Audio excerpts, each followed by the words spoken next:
Dear people, watching and listening, Assalamu alaikum. Kindly like and share this video and subscribe to my YouTube channel. Please support my channel by contributing to my Patreon account so that I can continue making the audiobook series. Tipu Sultan, who was the ruler of the kingdom of Mysore in South India, during his reign used to write down his dreams. They were penned down by Tipu himself in Persian language dating from 1785 to 1798. The penned down dreams are 37 in total. After the fall of Seringapatam in 1799, the manuscript was discovered by Lieutenant Colonel Kirkpatrick after a thorough search of his bedchamber during the ransack of Tipu's palace. The manuscript was so well hidden that even Tipu Sultan's confidant Munshihabibullah had never seen it before. The letters have been translated into English by Dr. Mahmood Hussain, former Minister of Education and Professor of History in the University of Karachi, Pakistan.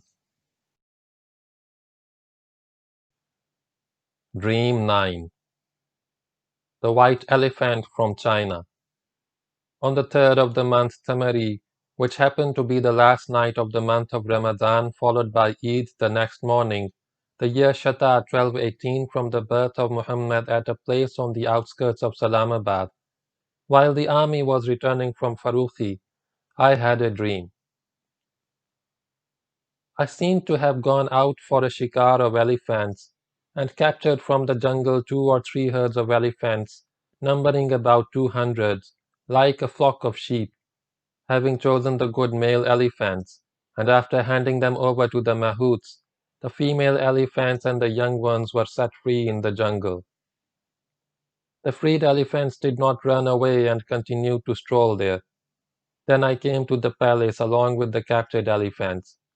In front of my palace, I found men on 2 white elephants and 2 horses along with several footmen carrying spears and guns who had come from somewhere standing to give me a salute.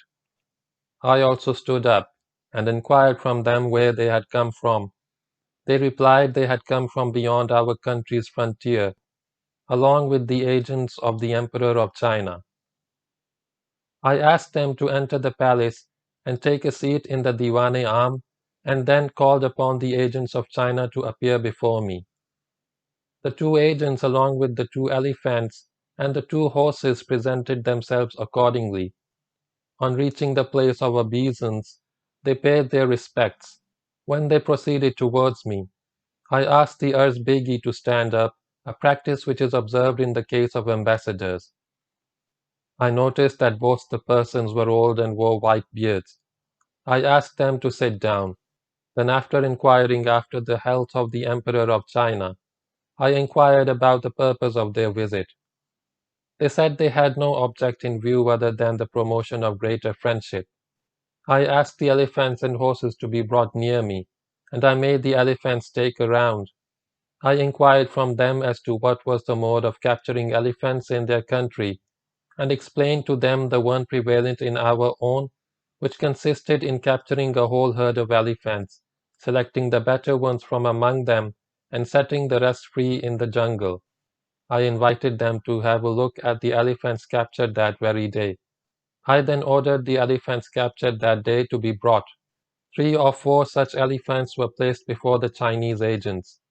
I told them that the elephants and horses which the Emperor of China had sent as a token of affection and friendship were indeed very good, and that such friendly interchange was a charming custom.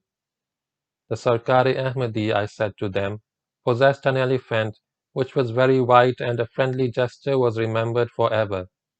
As for example, some 3 or 4 thousand years ago, the ruler of China had sent a present of a white elephant, a horse, and a female slave to Alexander, and this one could still read in the pages of the Sikandar-Nama of Hazrat Nizami. Perhaps since then the Emperor of China, I added, had never sent such a present to anyone until it had been sent to the Sarkar-e-Ahmadi. Having said that, I showed all courtesy and kindness towards them. The agents mentioned above were very brave and experienced. They also pointed out that the Chinese had never sent a white elephant to anyone except Alexander and the presents. In the meantime, morning dawned, and I rose. End of Dream 9.